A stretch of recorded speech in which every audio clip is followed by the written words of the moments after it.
Hello. Hello. Yeah, येतं ना I can ऐकू? hear you. Yeah, हाँ, yeah, yeah. ओके.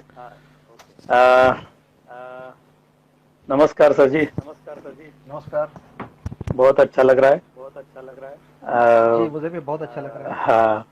और ये जो लॉकडाउन का पीरियड है उसमें कुछ अच्छी बात करने का विचार आया और आपसे मिलकर कुछ सोच आपकी आपकी सोच अपनाए थोड़ा. तो ओके. ऐसा विचार आया कि एक रियाज के बारे में कुछ सोचेंगे. अच्छा. और आप जैसे फर्रुखाबाद से ताल्लुकात रखते हैं और आपको और भी मतलब अजड़ा भी आपको अच्छा लगता है ऐसा मुझे मालूम है जैसे आपने मुझसे बताया था. तो मैं आपसे गुजारिश करूंगा कि पहले तो आप आपकी तालीम किस तरह से हुई और तब आपने किस तरह से पाया गुरुजी से आपके और जी तो उसके बारे में आप कुछ आपके विचार शेयर करेंगे प्लीज. बिल्कुल. बिल्कुल. Hi everybody. नमस्ते. मैं किशोर जी मेरे फ्रेंड उनके प्रति आभार प्रकट करता हूँ कि मेरे जो विचार है उन्हें आपके सामने प्रस्तुत करने का इसी बहाने एक मौका मिल गया. वैसे तो मैं किशोर जी हम हमेशा हमारी आदान प्रदान तो होता ही रहता है. तो आज आप सभी मित्रों के साथ ये हो रहा है, ये बहुत अच्छी बात है and I am very happy. मैं कोशिश करूँगा कि जितना ज़्यादा हो सके मेरे गुरुजनों से मुझे जो मिला है.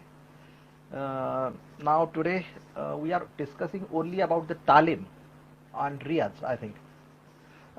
तो उसीलिए अभी तक मैं अभी साज लेके नहीं बैठा हूँ क्योंकि यहाँ मेरे एक्सपीरियंस जो है मेरे गुरुपति का मेरा मैं यानी मेरा शिष्य होने के नाते मेरा बर्ताव कैसा था और शिष्य ने कैसा रहना चाहिए और आप बुजुर्ग जो थे वो कैसी शिक्षा देते थे वो सब मैं आपके सामने शेयर करना चाहता हूँ आपके साथ. तो मेरी प्राथमिक शिक्षा हुई मेरे भाई बड़े भाई कैलाशवासी प्रमोद जी से. उन्होंने मुझे तबले का मैटर बहुत कम दिया लेकिन सोचने की शुरुआत उनसे हुई मेरी कि जो तबले में जो सोचना होता है. बाद में मुझे ज़्यादा बहुत अच्छी घरानेदार तालीम जो मिली वो मेरे गुरुजी उस्ताद मम्मूलाल सांगावकर जी उनसे मिली. उन्होंने तो मुझे बहुत बहुत दिया, क्या मैं बता नहीं सकता क्या दिया, इतना दिया. और वो जो थे वो महबूब खां साहब के गंडाबद शागिर थे.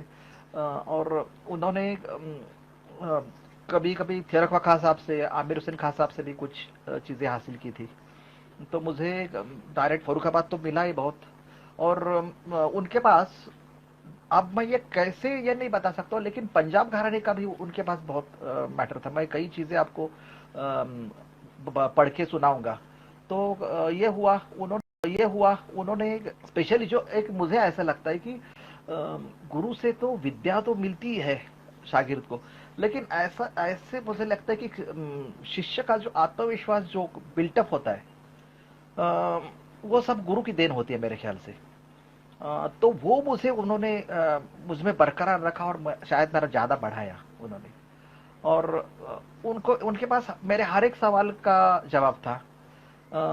तो मुझे जब मैं 17-18 साल का था तब से मुझे दिल्ली, अजराड़ा, फरुखाबाद इन सभी घरानों का, बनारस, पंजाब इन सभी घरानों का परंपरागत जो बंदिशें है जो खजाना है उनसे मिला. बाद में उनका निधन होने के बाद में बम्बई के नामी आर्टिस्ट नामी कलाकार पंडित ओमकार गुलवाड़ी वाह. उनसे मैं दो ढाई साल सीखा. तो उन्होंने तो मुझे बहुत ही सिखाया स्पेशली. वो तो आप सभी लोग तो जानते हैं कि वो गाने के संगत के लिए बहुत माहिर है वाह. पूरे भारत में.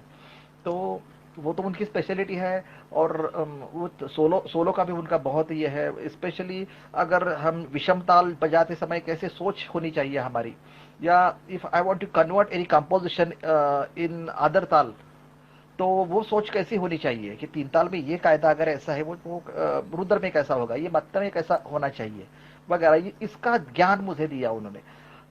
तो और स्पेशली टोन टोन जो होना चाहिए, टोन कैसे होना चाहिए।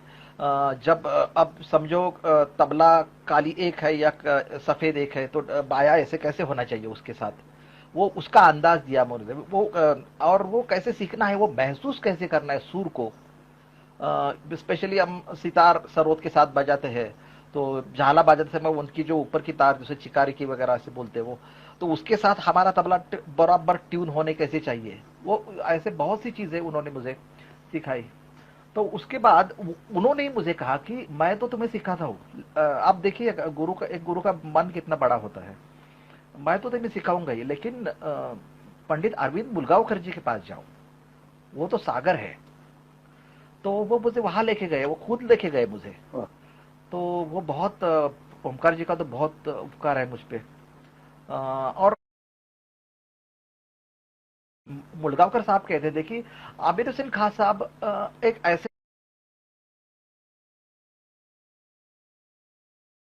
थे पुराने जमाने, इस तरह से आमिर हुसैन खान साहब के पास था। प्लस ये जितना बुजुर्गों का मैटर जितना आमिर हुसैन खान साहब के पास था, उतना उनका खुद का भी था। तो ये सब मुलगांवकर साहब को मिला। और मुलगांवकर साहब ऐसा कहते हैं कि 16 साल उन्होंने सीना बसीना तालीम ले ली खान साहब से। तो उन्हीं के पास मुझे सीखते समय सब कुछ मिल गया। फरुखाबाद के जो उस्ताद है हाजी साहेब, हाँ। चुड़ियावाली इमाम बख्श, शालारी खां, मियाँ तिलंगा, मुनीर खां साहब, इन सभी का मुझे मैटर मिला। और एक ऐसा था कि केवल मैटर नहीं, एक दृष्टि दे दी। एक जमाना ऐसा था कि हम कहते थे अरे वो तो दिल्ली बजाते हैं, वो तो फरुखाबाद बजाते हैं, वो तो लखनऊ बजाते हैं, ऐसा। लेकिन आज जिसे हम गुलदस्ता वादन कहते हैं, कि एक ही आर्टिस्ट लेकिन लगभग सभी घरानों का, और वो बजाते समय प्रत्येक हर एक घराने का डिसिप्लिन वो फॉलो करता है। ऐसा हम बहुत बहुत देखते हैं। आज के जो जो भी सभी बड़े बुजुर्ग जो है, वो सब लगभग सभी घराने के बजाते हैं और उसी डिसिप्लिन के अनुसार बजाते हैं। तो मुझे वो डिसिप्लिन मुलगांवकर साहब से मिली बहुत, कि यानी चार्ट का क्या है, हम मूल्य कहे, या दिल्ली में चार्ट क्या होती है, लखनऊ में लव क्या होती है।